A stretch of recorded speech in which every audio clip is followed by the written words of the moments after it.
Vitajte pri počúvaní ďalšieho diela podcastu Nice IT Talks. Dnes sa pozrieme na to, ako funguje naše telo ako systém.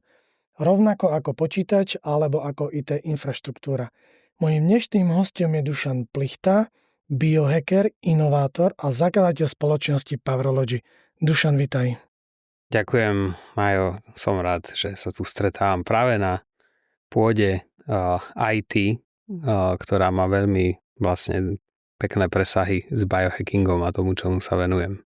Skvelé, takže aj ty máš rád IT techniku.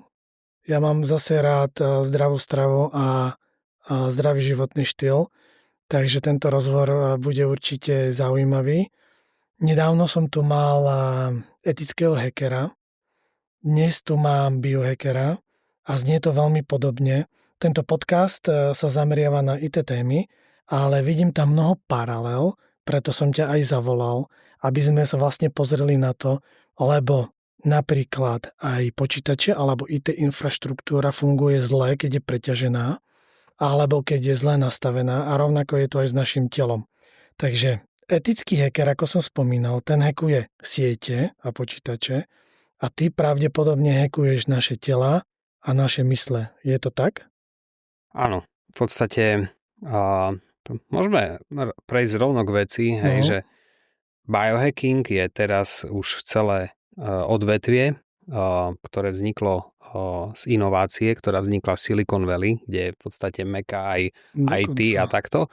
A vzniklo to tak, že práve ľudia, ktorí sa venovali startupom a v podstate novým technológiám a rôznym vlastne týmto oblastiam, tak prišli v istom období na to, že vieš, tak Coca-Cola, pizza, Red Bull a tak, že ono to je nejak neudržateľné a že najlepšie to, tá hlava z toho nefunguje.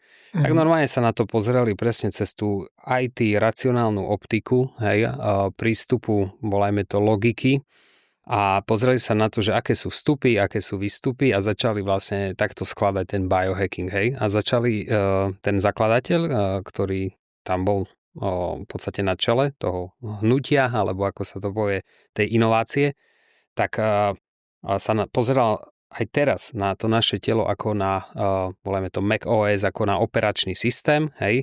Ten operačný systém má nejaké parametre, nejaké potreby, ktoré sú základné, potom sú veľmi veľa vecí individuálnych, ktoré vieš ako keby robiť nadstavby a si tam už akože že vyladiť. No ale v podstate mne sa aj toto páčilo na biohackingu, že vlastne je to koncept, ktorý rieši optimalizáciu vnútorného a vonkajšieho prostredia vplyvu na náš operačný systém, hej, tak, aby fungoval ten operačný systém optimálne, hej, vzhľadom na to, čo od neho chceš. To je veľmi dôležité dodať, pretože iné potreby má profesionálny športovec, iné potreby má, volajme to, otec ITčkár na materskej. Alebo tá matka na materskej, hej, to sú také akože že rozdielne veci, ale každopádne každý z nás chce fungovať v zmysle svojho potenciálu nejak optimálne, pretože ten náš operačný systém sa dokáže, už to teraz vieme a dá sa to smelo povedať, sa dokáže sám liečiť, keď sú vytvorené podmienky. Hej, on je tak nastavený od prírody, že sa dokáže obnovovať, liečiť a riešiť si tieto veci do istej miery, ktoré tam sú, pokiaľ veci fungujú na istej úrovni, fajn. No ale keď sa to zanesie a keď sa to akože začne degradovať, čo sa u väčšiny ľudí deje, aj tým životným štýlom a tou neznalosťou, a ja by som povedal, že to je skôr nevedomosť, nie že by ľudia nechceli, ale je to nevedomosť, tak sa to začne upchávať. No a ako si povedal, je ten systém preťažený a to je vlastne výzva hlavne tejto doby, že množstvo ľudí aj ešte bijak tak akože aj tú strávu už riešili, aj cvičiť chodia tak, lepšie alebo horšie, ale sa dostávame do takej inej úrovne, kedy oveľa viac potrebujeme chápať vlastne tomu princípu rovnováhy a optimalizácie vzhľadom na individuálne potreby a vzhľadom na našu individuálnu históriu. Hej. Pretože to preťaženie, ktoré ide zvonku, v zmysle podnetov a práce a podnetov pre myseľ a veci, ktoré riešime na emočno-psychologickej úrovni, tak je v podstate najväčšie, aké tu kedy v histórii ľudstva bolo. Mhm. Ja som si pred 10 rokmi začal sám upravovať stravu tak, že som prestal jesť to, čo mi robilo veľmi zle. To znamená, že po jedle, po ktorom som bol veľmi unavený, že sa mi chcelo spať, tak to som si povedal, že to jedlo nebudem jesť. Potom som začal zo stravy vylúčovať aj to, čo mi robilo trošku zle. A potom som zistil, že po strave už nie som unavený, ale práve naopak, že keď som sa najedol, tak som sa cítil ešte viac plný energie. A je to naozaj tak, že strava nás buď ničí, alebo nám vlastne dodáva tú energiu? Samozrejme áno. Strava, takto opäť, poďme na to, čo mám rád. Veľmi dôležité je to, ako to máš u seba nastavené. Ja keď veľa ľudí vníma stravu ako nejakú hmotu, ako nejakú kalóriu, ale naozaj keď si uvedomí, že strava a to jedlo nie je kalória, ale informácia, hej, tá jednotka alebo nulka v systéme, čiže to je informácia, ktorá príde do systému a tam sa spustí celá kaskáda procesov. Hej. Čiže keď si toto uvedomíš, tak sa začneš presne pýtať, akú informáciu som tu dal a ako je možné, že ja teraz potrebujem vládať, ja sa cítim unavený, hej, čiže niekde proste procesy, buď nefungujú procesy, hej, čiže nie je to len to, že si dal zlú stravu, by som povedal, že niektoré procesy nemusia fungovať, to je napríklad trávenie optimálne, alebo ten mikrobióm, alebo áno, je tam proste zápal, je tam proste zlá kombinácia, ktorá zaťažuje systém, hej, a rôzne proste tieto záležitosti. K tomu by som povedal, že nie je pravidlo, že vždy máš byť zo stravy a teda z jedla nabitý energiou, lebo to nie je úplne vhodné, keď chceš spať a chceš navečerať a keď si nabitý energiou, tak akože ono to krátkodobo funguje, len nie je to úplne optimálne z pohľadu prírody. Čiže je to alchymia, hej, ale v podstate vždy má fungovať, že a to telo je tak nastavené, hej, že ráno, na obed, niekde dáš tú stravu, máš mať energiu, večer už dávaš stravu, kedy človek sa prirodzene dostá do nejakého útlmu, ale nie je to taká, že únava, ale je to tak, že dobre, hej. A že ti dobre trávi a tieto záležitosti. Čiže určite áno. A možno ten tvoj proces, keďže ja to tak ako pozerám na to z nadhľadu a trošku poznám tak tvoj prístup, že to je aj správny proces, že v prvom rade začať vnímať vlastné telo a ísť eliminačne, ale dodal by som k tomu procesu, že neveriť tomu úplne, že na celý život je dobre vyčistiť, hej, to ako keď si dáš pôst, že dáš si pôst, ja som teraz absolvoval taký proste 4 dní a 4 noci v lese, bez jedla a tak.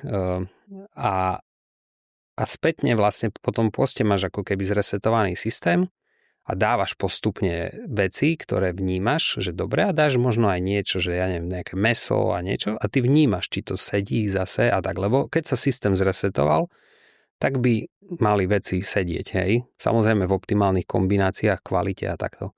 Takže určite by som ale v podstate každému odporúčal hlavne zamyslieť sa nad tým, že jedlo celkovo je informácia veľmi významná, ktorú každodenne príjmame do organizmu. Čítal som knihu Čínska štúdia a na záver tej knihy bolo povedané, že ako je najlepšie sa stravovať a tam bolo tak napísané, že keď sa stravuješ ako chudobný, vtedy je to najzdravšie. Čo by si k tomu povedal? Že je to trošku aj pravda, že možno menej objemu, alebo že ako to vnímaš? No, je koniec roka 2025 a napríklad my v našej oblasti už vieme, že čínska štúdia bola fajn záležitosť a dielo a je to časť skladačky, ktorá vlastne z pohľadu vedy veľmi veľa štúdií vyšlo a nielen čínska štúdia, akože môžeme si povedať, že je veľmi veľa výživových smerov, hej, vegetariánstvo, vegánstvo, delená strava, ketogenická strava, carnivor, paleo, bla bla bla, low carb. No a cez toto všetko sme si prešli ako som povedal, aj koniec roku 2025 a momentálne aj na poli IT sa dá vlastne jasne vidieť, že tu máme teraz umelú inteligenciu a dostávame sa k tomu, že my potrebujeme, teda my už vieme, že každý to má trošku inak. Čiže sú tam nejaké základné princípy, ako hovoríš, áno, tá jednoduchosť stravy, alebo sú tam základné princípy, že nechceš si dávať zápalové veci do organizmu, nechceš si tam dávať akože príliš ťažké kombinácie a naozaj veci, ktoré sú umelé, ktoré spôsobujú v podstate akože výkyvy cukru v krvi, hej, čiže tieto základy z čínskej štúdie platia, ale všetko ďalej vlastne máme iné potreby, ako sme kedy v histórii mali, hej, a naozaj, keď veľmi záleží, čo sa vlastne nehovorí, že veľmi záleží na to, v akom prostredí žiješ. A preto s tou umelou inteligenciou my teraz vieme si zobrať krvné testy a dostávame sa k presnejším dátam, ktoré boli niekedy prístupné cez, volajme to, pokročilé súkromné kliniky a stálo to značné peniaze. Tak teraz už za normálne peniaze, ja momentálne mám k dispozícii test za 300 €, ktorý si dáš urobiť, aktuálne veľmi komplexné biomarkéry z krvi a na základe toho dostaneš ako interpretáciu od vlastne laboratória, od tých odborníkov, ale k tomu dostávaš aplikáciu, kde tieto výsledky nahráš pre umelú inteligenciu, ktorá je naučená vlastne zo štúdií, čiže je to ohraničená umelá inteligencia, ktorá ti vlastne veľmi pekne ako poradí. Lepšie ako doktor, lebo nechcem akože nič takto proti doktorom, lebo to nie je úplne na riešenie akútnych stavov a chirurgiu a rôzne takéto veci, ale je to naozaj ten poradca zdravej výživy, ktorý má naozaj veľmi holistický a komplexný prístup a dostáva tvoje dáta. Hej? Takže tu sa dostávame k tomu, že tam neexistuje, že možno ti je lepšie byť vegánom, hej, lebo naozaj takto to potrebuješ, ale možno nie, hej, že tam dáš všetky dáta, žijem na Slovensku, v takomto prostredí, toto je moja práca, tu sú moje čísla. Čiže čo najviac jej dáš dát, aké sú tvoje ciele, tak dostávaš sa na 95% ako keby k veľmi kvalitným odporúčaniam a už je len potom väčšia výzva to, že to aj naozaj robiť. Hej. To je skvelé, že niečo také existuje a dobré, že o tom hovoríme, aby si ľudia to mohli fakt dať zmerať, lebo ja tomu verím, že každý je individuálny, každý by sa mal stravovať podľa toho, ako to jemu vyhovuje, každý má iný tráviaci systém, iné energie v ňom pracujú, ako napríklad podľa ajurvedy, hej, že v tele pracujú rôzne energie, tie živly. Takže určite by som odporúčal a našim poslucháčom, aby si to dali u teba urobiť. Takže skvelé vedieť. A ďalšou mojou otázkou je otázka na dýchanie. Ako to ty vnímaš? Ja som čítal aj knihu Dých, veľmi zaujímavá kniha od James Nestor. A on hovoril o tom, že dýchanie je zabudnuté umenie a že väčšina ľudí v západnej civilizácii nesprávne dýcha. A on tam ešte aj povedal, že dýchanie je dôležitejšie ako strava. Čo si o to myslíš? Poznám ho, osobne som sa s ním stretol, s týmto autorom. Áno. Bol som aj v Amerike, áno, na jeho prednáškach a ako áno, dá sa to tak povedať, hej, metaforicky, že dýchanie je dôležitejšie ako strava, lebo bez stravy niekoľko dní prežiješ a bez dýchu nie. Čiže má to svoju logiku. Samozrejme, no, to je celá ďalšia oblasť biohackingu, hej, že máme na to vlastne, môžeme tomu venovať pol dňa rôznym dýchovým cvičeniam, ale v základe si uvedomiť ten kľúčový princíp a to je to, že aj pre tvoj mozog, aj pre naše bunky a mitochondrie je veľmi dôležité v podstate dýchať možno ako keby nie až toľko kyslíka, ako lepšie riadiť tú rovnováhu kyslíka a oxidu uhličitého a učiť tie bunky fungovať efektívnejšie. Čiže to je tam potom vlastne ten princíp dýchania nosom, pomalého dýchania, spomalenia dýchu, rôznych fáz, ktoré ti vedia pomôcť a vlastne dýchom reguluješ výrazne nervový systém. Čiže vieš v momente prepnúť zo sympatického do parasympatického nervového systému a to je veľmi dôležité. Čiže je veľmi široká oblasť, ale určite hodná investície času, pozornosti a čo na to poviem, zo osobných skúseností, to vieš teraz po 40-ke, ja hovorím, že sa začína lámať chlieb, lebo začínajú sa ukazovať veľmi sa po 40-ke začínajú ukazovať rozdiely medzi tým, kto čo robil, 40 rokov a v akej kondícii má bunky a celý organizmus. Čiže vidím to, keď idem hrať hokej, keď idem robiť rôzne veci, že zo začiatku je, ako sa hovorí, každý frajer, ale potom mnohým dochádza dých. A to je to, že vlastne ja od malička tým, že som tancoval, a ináč ty to poznáš tiež z folklóru, tiež si sa tomu venoval, tak my sme tancovali a chvála Bohu, asi tým sme mali šťastie, že my sme sa museli usmievať, tak to nejak mať nejaký výraz a tým sme sa museli naučiť dýchať cez nos. A potom, keď som aj tancoval v Lučnici, to si proste išiel a ja som si to neuvedomil.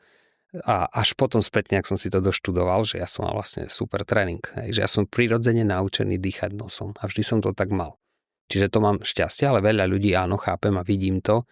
Proste ako náhle niečo, že si neuvedomí, dýcha ústami, zrýchľuje dýchanie, ide do športu okamžite, to predýcháva, zadýcha sa, samozrejme je to spojené aj s kondíciou, čiže veľmi veľa týchto aspektov v podstate by sa dalo rozoberať. Áno. A pre bežného človeka, ktorý sedí za počítačom, napríklad ITčkár alebo nejaký manažer, keď chce naštartovať svoj deň čo najefektívnejšie, ako je najlepšie začať ten deň, s akou stravou, aby sme dali mozgu to najlepšie palivo? Toto je veľmi dobrá otázka, lebo v podstate hlavným princípom PowerLogy a firmy, ktorú som založil, nie je to, že robíme nejaké zázračné doplnky výživy a nejaký fitness potraviny ako väčšina, že pozeráme sa už trošku ďalej a vždy to bolo spojené vlastne hlavne to, že s hĺbším zmyslom. A ja som sa vždy zamýšľal nad tým, že ako naozaj ľuďom pomôcť, lebo v podstate nerobia veci správne, trápia sa a bohužiaľ nejak to nefunguje, že to vysvetľuješ, edukuješ, to je jedna časť. Ale vlastne ľudia potrebujú riešenia. Riešenia, aby to zacítili na tom tele. No a to prvé jedlo dňa je kritické, pretože prvé jedlo dňa rozhoduje o tvojom metabolickom nastavení, o regulácii cukru v krvi, o emóciách, o strašne veľa veciach.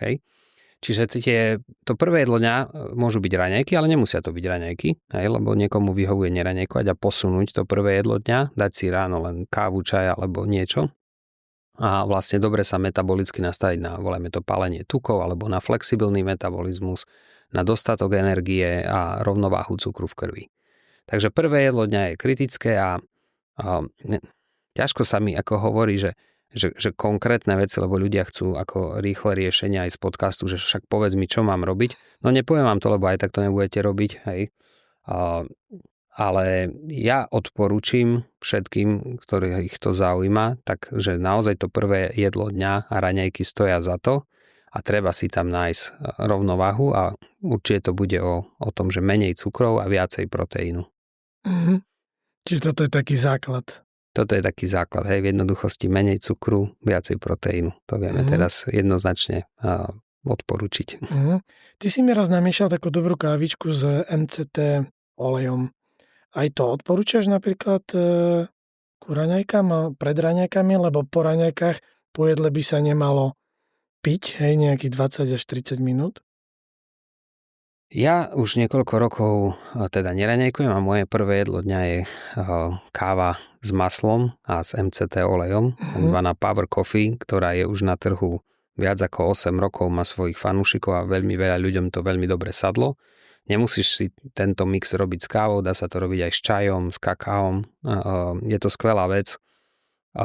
Je to, povedzme to, istá forma aplikácie čiastočného hladovania, ktoré ale dodá telu ako dobrú energiu. Ten MCT olej ti dodá veľmi dobrú energiu pre mozog a aktivuje tvorbu ketónov, čo je veľmi výhodné metabolicky a protizápalové. Takže hovorím, je to jedna z možností raňajok, ktorú by som mnohým ľuďom odporúčal a mne to veľmi dobre sadlo, funguje mi to a je to vlastne ale istým spôsobom aplikácia čiastočného hladovania a to, že prvým jedlom dňa výrazne aktivuješ tukový metabolizmus. Ja napríklad takisto ráno hneď neraňajkujem, ale dám si bezkofeínovú kávičku, lebo zistil som, že mne kofeín je ťažký na žalúdok, takže pijem bezkofeínovú kávu a ja sa z toho ako keby že najím. Mám ten pocit, že raňajkujeme s deťmi, veziem ich do školy, idem si pocvičiť a až tak si dám raňajky. No, Čiže ako prvé jedlo ako keby je tá bezkofeínová káva a tá ma úplne akože zasytí, lebo je mi také nepríjemné s nimi sedieť za stolom, nič nejesť a ja som veľmi hladný. Keď si dám tú kávičku, tak vlastne necítim hlad. Potom si môžem ísť pocvičiť a potom sa môžem akože nájsť až okolo tej 9. Áno, dobre hovoríš, no vlastne často pri aplikácii nejakého takéhoto režimu niečo my potrebujeme, jak sa povie, odrbať náš mozog. Hej, lebo ten mozog je vlastne riadiaci orgán a on bohužiaľ nie je nastavený na to úplne, že čo mu povieš, to bude robiť. Ten mozog je viac nastavený na prežitie a veľmi akože reaguje na to prostredie, čo je okolo. Takže preto niekedy jemu treba dať nejakú energiu, hej, nejakú kávu, nejaké pár kalórií alebo niečo, ale vieš to takto ako hacknúť výrazne. A mal som tu hostku, nutričnú terapeutku a oni pracujú aj s dátami z nositeľnej techniky. A ty sa zaujímaš o tieto dáta? Spracovávaš tieto dáta? Áno, vidíš, mám tu Garminy, to mám na šport. Mám tu Oura Ring už niekoľko rokov. A hrám sa s rôznymi vecami, ale hlavne ako asi tieto dve záležitosti najmä. Garminy sú presnejšie na šport a na veci, kde riešim ako svoj VO2 max a pozerám sa podľa typu športu, že chcem trénovať efektívne a podľa toho si dávam tréning a pozerám sa, že asi ako. A Oura vlastne veľmi dobre slúži na istým spôsobom na také spätnú väzbu toho, že či si v rovnováhe alebo nie si. Hej? Že tým, že je tam variabilita srdcovej frekvencie, tepy a nejde o ten jeden deň alebo o nejaké obdobie, ale vieš dostať dobré reporty za týždeň, mesiac, kvartál a tým pádom reálne vidíš, kde sa nachádzaš a vidíš, kde si v disbalance. Hej? U mňa väčšinou viacej výkonu, viacej aktivít. Ja s aktivitami nemám problém. Hej, čiže som väčšinou viacej výkonu a horšie som na tom s regeneráciou. A to je aj spánok, aj tým, že keď je náročné pracovné obdobie, tak človek akože aj sa snaží, aj robí všetko preto, akože je to v pohode, ale občas to proste je nabúrané aj vecami a je to nabúrané aj deťmi a rôznym cestovaním, čiže život nie je ideálny. Takže takto. No ale k tomu by som povedal, že všetko, čo sa teraz akože aj tu bavíme, tak to je jedna úroveň. Volajme to tá fyzická. Hej, že nejaký čas si meráš tieto veci, vyhodnocuješ, ale keď naberáš majstrovstvo ovládania svojho tela a vnímania svojho tela, tak asi to poznáš aj ten profi športovec a niekto, kto už robí vec ako rutine, už nepotrebuje tie hodinky. Hej? On už vie behať pocitovo. Ja už tiež vo veľa veciach tieto veci, ja ten Oura Ring nesledujem denne, hej? Že ja si to pozriem raz za 3 dní, 4, hej? Tak cca, že čo a jak sa hýbalo, pozerám to až spätne a tam ide skôr o to, hej, že my tu môžeme povedať aj veľmi veľa rozumných vecí, veľmi veľa technológií tu priniesť, ktoré sú veľmi užitočné, ale čo je vlastne, kde nastáva ten rozdiel toho, čo človek ako racionálne navníma, odsúhlasí, prečíta knižky, vypočuje to v podcaste, dáva mu to zmysel a že čo potom reálne robí. Hej, že tu je ten najväčší gap, ktorý nevyrieši ani umelá inteligencia. Hej, lebo umelá inteligencia a všetky technológie, ktoré nás posúvajú ďalej, ti outsourcujú to rácio. Hej, čiže už sa tu nemusíme dohadovať na tom, kto má pravdu, pretože každý je dostatočne inteligentný a vie si nájsť, čo má robiť. Hej. Druhá vec je, hej, ten magic, čo riešim viac na svojich ďalších ako projektoch, je, že prečo to nerobíš, alebo prečo sám seba sabotuješ. Hej. Prečo ti uchádza energia? Prečo žiješ v kontinuálnej ako keby únave a vyčerpanosti? Hej, prečo narážaš na stenu vyhorenia? Prečo ako veci, hej, že nemáš energiu, aj keď ješ zdravo, aj keď športuješ a tú energiu nemáš, hej, že to sú všetko ešte také ďalšie pokročilé otázky a to je tiež biohacking, pretože ale je to už taká ďalšia úroveň. Aha. To vlastne sa to týka aj témy, vlastne disciplíny, témy, ako To sa disciplína. týka tej témy, ktorú si načal ako keby tej práce s mysľou a tej väčšej, ako tej ďalšej úrovne vlastne, že čo všetko vstupuje do našich presvedčení a ako máme postavený ten vlastný konštrukt presvedčení a prečo niektoré veci, aj keď nám racionálne dávajú zmysel, tak ich nerobíme. Hej, pretože tam prevažuje nejaká iná priorita, emócia alebo nejaký blok. Hej. Takže toto tam treba. Vieš, že keď chceš, to už, jak Einstein hovoril, keď chceš vyriešiť problém na istej úrovni, dajme tomu, že niekto má chronickú únavu, nevyriešiš, akože samozrejme potrebuješ riešiť tú danú úroveň, to znamená zlepšíš stravu, spánok, robíš veci, ale tá koreňová príčina je inde. Hej, prečo sa do tej chronickej únavy sme sa dostali, hej? Čo tam je vlastne za program a tak, hej, lebo ty to ošetríš akutne, hej. Ale to je príklad s alkoholizmom, akokoľvek závislosťou, hej, že ty môžeš alkoholikovi hovoriť, že nepí, rob toto, na nejaký krátky čas to ošetríš. Ale kde vznikla závislosť toho, že tam niečo potrebuje kompenzovať, hej? A keď toto na inej úrovni vyriešiš, zrazu mu je to ľahké, hej? A vyliečený alkoholik si dá s tebou pohár vínka a ho položí a už vôbec tam nemá ako keby tú potrebu, pretože sa vyriešila iná úroveň. Rozumiem, že treba ísť do tej podstaty, možno do tej minulosti a do tých možno aj traum, ktoré vlastne to spôsobili. Tak. Poviem príklad. Niektorí ľudia, že nevedia schudnúť a hovoria, že by radi schudli, ale vnútorne reálne nechcú schudnúť. Lebo pre nich je to bezpečnejšie byť pribratý, lebo niekde tam sú akože rôzne programy a niekde akože uverili možno tomu, že chudý je slabý, chudý je malý, chudý je, ja neviem, nedostatočný, bla bla bla. Hej, to sú rôzne veci a treba to tam ako preprogramovať, pretože sa nepohneš, hej, keď budeš chodiť do cvičenia, lebo myseľ s telom je veľmi prepojená. Čiže ty, kým neuveríš v svoju najlepšiu verziu a to, že tvoje telo, každého telo je postavené tak, nehovorím, že každý bude vysekaný, hej, majster sveta, ale každý vie byť v takej rovnováhe. Optimálnej váhy, optimálneho percentu, že sa cíti dobre v tele, že sa sám sebe ako páči, že je sám so sebou spokojný, hej. A môže byť niekedy trošku viac tu, hej, však to záleží aj od veku, ale máš svaly, nejak vládzeš si v takej životnej energii. Hej, to je veľmi dôležité. A že si so sebou spokojný, hej, máš to seba, vedomie. No a to je pre mňa toto už zaujíma viac, hej.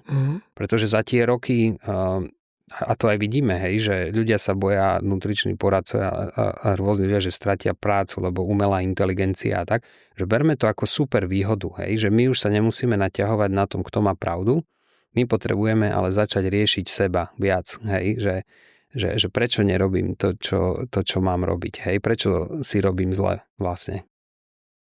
A kam smeruje podľa teba biohacking? Kde ho vidíš o 5 alebo 10 rokov? A ako si spomínal aj tú umelú inteligenciu, že kam to smeruje podľa teba? No, v prvom kroku, ako sme spomenuli tie testy, tak to smeruje k personalizovanej diagnostike, ktorá je lacnejšia a vyrieši ti vlastne tie náklady na to, aby si zistil, že čo ti je treba. Hej? Čiže toto je tá prvá vec. Hej? Druhá záležitosť je využitie technológií na hacking mozgu. A v mozgu je to, že nielen naša kapacita a problémy v zmysle ADHD a rôznych akože záležitostí, hej, straty pozornosti, čo je vlastne epidémia súčasnosti, únava a rôzne veci, ale aj tie traumy alebo rôzne veci vieš vďaka technológiám rýchlejšie ako keby hacknúť a vyriešiť. Čiže to, čo si chodil niekedy ku terapeutom a trvalo ti to rok, 2, lebo tam trebalo nejakú postupnosť, mozog potreboval sa dostať do tých vln, uchopiť, popreskladať si to tam, potom to zintegrovať a tak. Vďaka technológiám to vieš rýchlejšie, pretože ti dávajú spätnú väzbu a ty v podstate ako keby zreguluješ mozog, pretože ten terapeut to nevie akože úplne vycítiť, že či si sa tam dostal, hej, či si to ako keby precítil a prepísal. Veľakrát áno, hej, ale veľakrát človek ako keby mu to dlhšie trvá, hej. Takže toto vedia technológie urýchliť, že vlastne nás ako keby rýchlejšie budú ozdravovať, rýchlejšie riešiť problémy. Napríklad máš nedostatok energie, ja som bol v Amerike, ľahol som si do takého ako keby solárka. To bolo, ja neviem, 8 frekvencií červeného, zeleného a rôzneho svetla. A plus ako keby elektromagnetické vybrané frekvencie a v podstate frekvencie Zeme, čo aj za 15 minút som bol, keď mobil dáš do nabíjačky. Hej, že nabitý energiou, ale nie, že nabitý vystrelený, že nabitý energiou, zmeditovaný, v pohode a normálne, že veselý. Zregenerovaný úplne. Nehovorím, že úplne, ale na to, že som cestoval do Ameriky, toto, že si cítil ako, vieš, ako keď ten telefón dáš na 15 minút do nabíjačky a máš super nabíjačku a že ťa to dvihne, ja neviem, o 30%. Hej? Ale nie len na úrovni nejakej fyzickej, ale normálne, že aj mentálnej. Hej? A to je skvelé. To je paráda. Sa máme na čo tešiť, čo nám priniesie budúcnosť. Že možno nejaké také kapsule, kde si ľahneš na pár minút a Áno, pripravuje sa to. Napríklad Novak Djokovič má taký projekt a startup, že chcú takéto kapsule na letiska dať, kde za nejakú normálnu cenu, ja neviem, 30 eur si zaplatíš, dajme tomu 10 minút a naozaj tam sa vieš zregenerovať. Hej? Jetlag, takto svetlo, hej, že to umelé osvetlenie, kdekade, v akom sme vystavení, tak už len to, že ja denne doma využívam červené svetlo, pracujem so svetlom, hlavne sa snažím slnko prijímať, kde môžem, prirodzené svetlo na celú pokožku, aj vystavovať tie bunky tomu svetlu a tým frekvenciám, ktoré sú kľúčové a tým pádom to funguje. A to červené svetlo aplikuješ aj na deti, lebo tak ja mám deti a že... Veľmi dobre, hlavne v období jeseň-zima, hej. A teraz, jak sú aj nádchy, rôzne veci, tých proste nasvietíš a tak ďalej, to je proste pre bunky dobre. A to veľa ľudí nevie, hej, že teraz poviem ako možno tak k záveru podcastu, že ešte čo si z toho zobrať, že my už teraz vieme z kvantovej biológie, hej, z tej pokročilej úrovne, že strava, ako si povedal, je len polovica príbehu. Hej, zjednodušujem, ale aby sme si to vedeli predstaviť. Poviem príklad, že veľmi teraz akože je trend kolagén, je to dôležitý proteín, výživový proteín a treba nám kolagén, naozaj každému ho treba. A ty ho teraz môžeš suplementovať a jesť a otázka je, že nakoľko ti bude akože v tom tele fungovať, tvoriť sa a nakoľko bude aktívny, hej, povedzme to tak. No a to je závislé od toho prostredia a od toho, ako ti funguje bunka. A keď tá bunka ale stále je v zlom prostredí a svietíš na ňu umelým svetlom, nerobíš veci, je rozbitá z toho narušeného cirkadiánneho rytmu a tak ďalej, hej, a ešte z inej strany, tak darmo jej budeš dávať doplnok výživy, ono to nebude úplne fungovať. Ale keď máš to prostredie a vystavuješ tie bunky svetlu, hej, čo oni potrebujú, hlavne proste to správne svetlo, vitamín D3, a v podstate tie frekvencie Zeme, hej, ktoré proste ako balancujú veci, tak kolagén sa stáva v tele z fyzikálneho pohľadu až vodičom a tým pádom stačí ti aj príjmať menej, ale perfektne ti funguje. Hej, čiže o tom je ten magic z tej stravy, že samotná strava nestračí, ty potrebuješ riešiť stravu s prostredím. A preto sa ľudia v primori majú najlepšie, pretože majú slnko, sú pri mori, sú tam dobré frekvencie, keď nežijú vo veľkých mestách, hej, nemajú to elektromagnetické žiarenie a majú dobrú stravu. Hej, čerstvú a tú stredomorskú. Ryby, čo je hlavne omega-3 a kvalitnú stravu. Hej, a tam máš ako ten magic. Ale je to veľmi výrazne závislé na prostredí. A preto už ľudia na Škandinávii a takto majú ťažšie, pretože tam nie je to slnko, je tam zima a ty potrebuješ kompenzovať a prispôsobiť tú strávu výrazne, hej, aj životný štýl, lebo bez toho slnka, bez tej prírody je to oveľa ťažšie. Hej. Takže to sú všetko tieto parametre. Takže odporúčal by som naozaj pozrieť sa na to, že potrebujeme vlastne sa vystavovať čo najviac slnku a byť v prírode a eliminovať vlastne tie negatívne vplyvy zlého svetla, hluku a elektromagnetického žiarenia, kde sa dá. Mhm. To si veľmi pekne opísal, lebo to mi nikdy nenapadlo, tá kombinácia, že vlastne aj to prostredie je veľmi dôležité, aby tie živiny a tie vitamíny, ktoré ty prijímaš externe, aby vlastne mohli u teba čo najviac fungovať. No a vysvetlím ti to na jednoduchom Mhm. príklade, kde sú jasné štúdie, aj to som v Prahe rozoberal s našimi odborníkmi zo súkromnej kliniky, s ďalšími pokročilými biohackermi. A to už je pán, ktorý má 54 rokov, odžité veci, hej. A to je presne tento príklad, že v Československu, keď žiješ, nie je optimálne byť celý rok vegánom už vôbec, ale vegetariánom nie je optimálne byť celý rok. V jari a v lete si to môžeš dovoliť, je to fajn. Pretože máš slnko, ješ viacej sacharidov, ješ viacej zeleniny, čerstvej, ovocia, to je dobre. Jar, leto, máme slnko, všetko sedí. Jeseň, zima, z toho nebudeš mať najlepšiu energiu. Jeseň, zima je postavená, takže čím ideš viac, volajme to smerom k severnému pólu a do ťažších podmienok, kde je menej slnka, viacej zimy, tým viac ideš smerom low carb. Potrebuješ tie tuky, proteín, hej, a neviem, že to musí byť kvanta mesa. Ale tak ako tí eskimáci, že toto sú vlastne kalórie, ktoré ten organizmus vzhľadom toho, že je v zime a v blbom svetle, tak potrebuje viacej ten low carb až keto a vtedy funguješ optimálne. Omega-3, hej, veľmi v tom vedia pomôcť.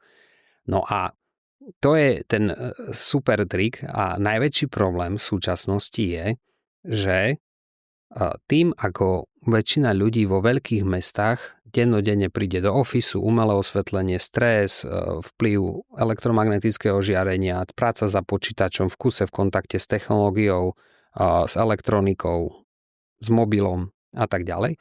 Vlastne my sme si týmto nasimulovali prostredie severného pólu. Ale stravujeme sa, ako keby sme žili na rovníku. Hej, že na rovníku môžeš jesť viacej cukrov, dokonca tam sú štúdie, kde ľudia pijú Coca-Colu a tak ďalej, ale tým, že máš veľa vitamínu D3, slnka, tak tie bunky to vstrebajú. Hej, pohyb a tak ďalej. Ale vlastne my sme si nasimulovali týmito vecami veľmi náročné prostredie pre bunky, ale neprispôsobujeme tomu stravu. Takže vyskúšaj si to, hej, teraz v zime a naozaj, že nemusí človek jesť, že na silu veľa mesa, ale sústrediť sa viacej na teplé polievky, strukoviny, dobré tuky, nejaký proteín a tak ďalej, menej cukrov, hej, menej ovocia, menej takých ako sladkostí, to takto. A keď si vyskúšaš pár dní, že naozaj, že low carb a keto a ako budeš fungovať aj v práci za počítačom, tak budeš cítiť podľa mňa ten rozdiel. Tak vidíš, toto som ani nevedel, že IT technika a to prostredie, ktoré nám IT technika vytvára a to osvetlenie a tak sme ako na severnom pole. No to je pre, akože, hej, poďme k praktickým veciam. Pre väčšinu ITčkárov, tým, že sedíte na zadku, robíte hlavou a ste v kuse v kontakte s technológiami a s rôznym svetlom, tak jednak ochrany, hej, si zabezpečiť okuliare a rôzne veci, pravidelne vstávať, hýbať sa, však to viete, ale pre vás je aj tak bude väčšinu roka najlepšia nízkosacharidová strava, aspoň. Občas si dať aj keto a samozrejme, keď je víkend a keď je šport a keď ideš do prírody a na dovolenku, tak si kľudne dať aj sacharidy, pizzu a tak. Keď si pri mori, hej, takto. Ale keď si v pracovnom režime, to aj ja tak mám, hej, že viacej mentálnej práce a nasadenia, idem, naozaj si strážim sacharidy a idem nízkosacharidovo. Čiže ja veľa ovocia nejem, občas si dám presne po športe, si zakomponujem banán s proteínom a tak pre chuť skôr, ale neočakávam od toho ovocia a od sladkosti energiu. Čiže skôr je to tak pre chuť, hej, ale vždy to kombinujem proteín a tak, hej, že dám si čučoriedky, dám si domáci džem, ale nakombinujem to vždy s proteínom a tak, aby to jedlo nebolo glykemické, aby tam tých cukrov nebolo veľa. Takže to striedaš, že podľa toho, že v akom vyťažení si, tak podľa toho sa aj stravuješ. V akom som režime, čiže ja to volám, že pracovný režim, hej, a v akom som prostredí, tak sa stravujem. Hej. Čiže aj my ITčkári a manažéri by sme si to mohli uvedomiť a podľa toho, že cez týždeň takto, napríklad cez víkend už zase inak. Takže môžeš si tam presne dopriať, ale vedieť to, že mať nejaký režim. Hej, to pomáha aj svojmu telu. Keď máš jedla, ktoré vieš, že ti vyhovujú, jak ja ráno nemusím rozmýšľať, je tam káva s maslom z MCT, hej, prvé jedlo o 11. je také a také, hej, obed je taký a taký a na spamäť, hej, ideš jedla, ktoré ti poznáš a presne, lebo vieš, že po nich máš energiu, dobre ti trávi a máš svoj režim. A ešte by som sa ťa opýtal, že my už chlapi po 40-ke obidvaja sme, ako si udržať testosterón čo najdlhšie, alebo ako ho pridávať? No tak v základe v strave je to low carb prístup, hej, čiže čím viac sacharidov, piva a rôznych vecí, a ja mám to aj ja niekedy rád to pivo, ale sacharidy, hej, a tá zbíhanie glykémie oslabuje testosterón, a hlavne keď priberáš aj tuk na bruchu, čím viac tuku, tým horší testosterón, hej, to je priama úmera. Takže toto je v základe strava, hej, menej cukrov a viac kvalitného proteínu a dobrých tukov, ako takých, že pokiaľ nemáš akože predispozície na zlý cholesterol, tak práve saturované tuky sú výhodné, pretože z nich sa tvorí dobrý cholesterol.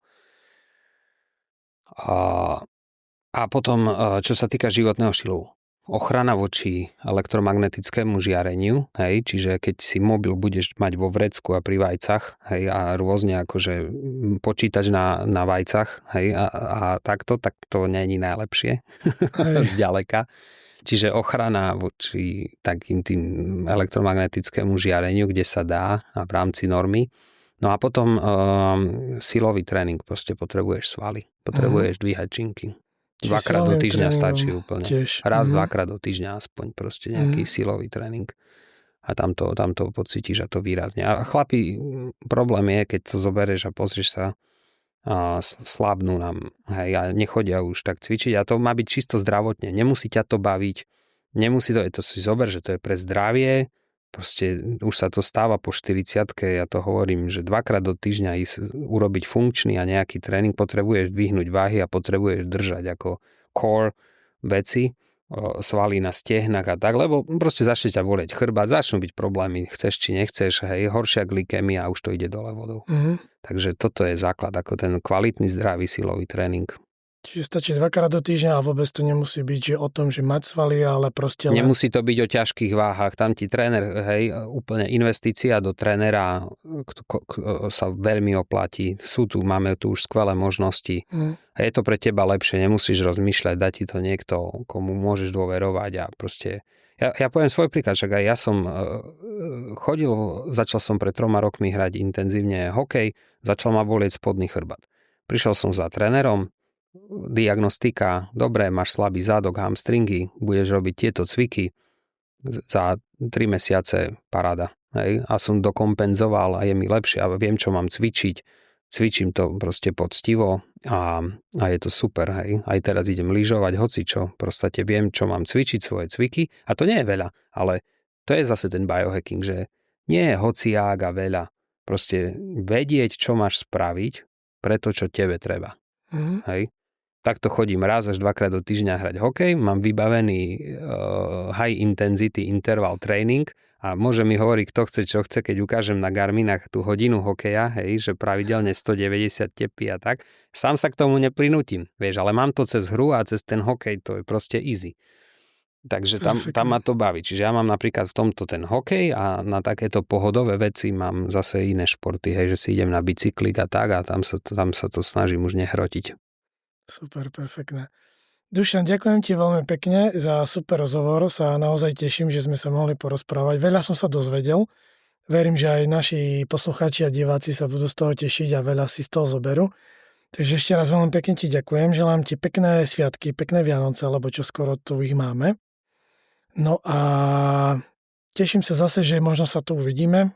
Keď mi napadne nejaká zaujímavá téma, budem ti volať a písať. Takže všetko dobré a pekné.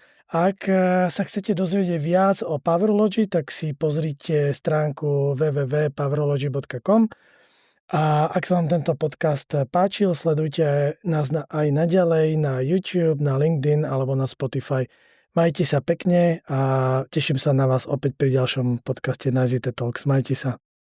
Ďakujem aj ja a na záver len pridám, že som rád, že sme otvorili tieto praktické veci. A pre mňa, keď vás zaujímajú tieto, jak som povedal, tá pokročilá úroveň, tak mužov pozývam, mám taký projekt Cultivating Human Power, kultivácia ľudskej sily a dávam dokopy skupinu 20 mužov, ktorí sa budú takto stretávať, máme nejaké kempy a prechádzame rôznymi cvičeniami týchto aspektov tela, mysle a tohto prístupu akože k pokročilému biohackingu. Tak to som ešte tak chcel povedať, že kľudne mi napíšte alebo kontaktujte a Cultivating Human Power SK, tak to je taká vec, kde chcem riešiť práve tento problém. Hej, že prečo nerobíme to, čo vieme, že je dobré. Správne, super. Tak to tam dáme tiež do titulku, aby si to ľudia mohli na to kliknúť a určite sa môžu zúčastniť a veľa sa tam naučia, lebo vždy je to najlepšie, keď je to takto naživo, osobne. Osobne v skupine a že tam nie je to o mne, že ja niečo viac, ale sformujeme skupinu, partiu a vieš, ak to chlapi v partii sa vzájomne podporia a ide sa. A tam je potom vlastne akcelerácia progresu. Skvelé. Takže takto to máme teraz vymyslené. Tak tam musím aj ja prísť. Príď, si srdečne pozvaný. Myslím, že by sa ti to páčilo. Skvelé, ďakujem pekne. Budem sa tešiť. Čau. Díky moc, čau.